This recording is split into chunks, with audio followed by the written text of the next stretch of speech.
is a mixture of your potassium chlorate and sugar. Now, you can get this to ignite with concentrated sulfuric acid. If you remember, when you were doing the group 4 experiment, when you had sodium methanoate in here, the sulfuric acid first of all protonates, puts a hydrogen ion on the methanoate ion to make methanoic acid, and then sulfuric acid also dehydrates. Well, if you have your chlorate ion and you add your acid to that, HClO3, and then if you lose H2O, you end up with ClO2. Now, if you count the electrons on that, it's a radical. It's also an oxide of chlorine, and the oxides of chlorine are all extremely unstable, explosive, and powerful oxidizing agents. So what we're doing when we add the sulfuric acid to this mixture is making ClO2 in situ, in contact with sugar, the fuel that powers you. Okay? And so obviously it goes off like a rocket, basically.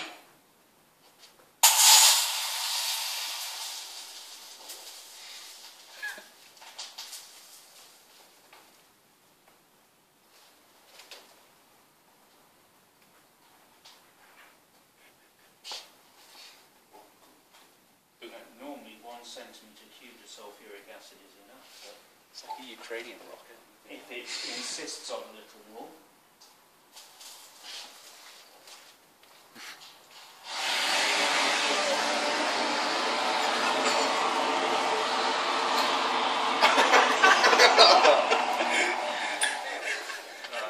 One that beaker. That was awesome. That was absolutely awesome. I hope you're washing that after. So, it's awesome and scary at the same time because pieces were just. That was so cool. That has been used as an incendiary device in reality. Really? Potassium, well, sodium chlorate used to be a commercial weed killer. The trouble with sodium chlorate is that it absorbs moisture too easily. So, if you get your weed killer, your old-fashioned sodium chlorate weed killer, stick it in water and then get potassium carbonate, which you can purchase. You can also purchase other potassium salts quite easily. And then if you mix your potassium salts solution and your sodium chlorate weed killer, potassium chlorate, being only sparingly soluble in water, precipitates out. So you could make potassium chlorate that way. You can mix it with sugar. Sulfuric acid, of course, you can get from a car battery.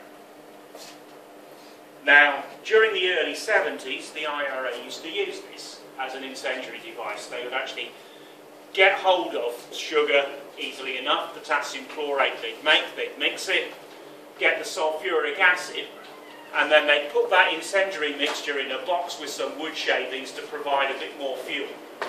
Now, you've seen how quickly this can go off, which is not a good idea if you're actually carrying it. So the way they time delayed this was rather ingenious. What they did was get a wax candle and hollow it out and put the sulfuric acid inside the candle, a wax file. That was then placed inside a condom. After all, the Catholic Church only forbids the use of condoms for birth control. It says nothing about using them as fuses. So what they would then do is have the chlorate sugar mixture with the wood shaving separate, the condom with the wax holding the sulfuric acid. You just squeeze the condom, place it inside the mixture, put your box, and it gives you about 3.5 to 4 minutes to walk away and be somewhere else by the time the fire starts. That's quite cool. That's such an Irish way.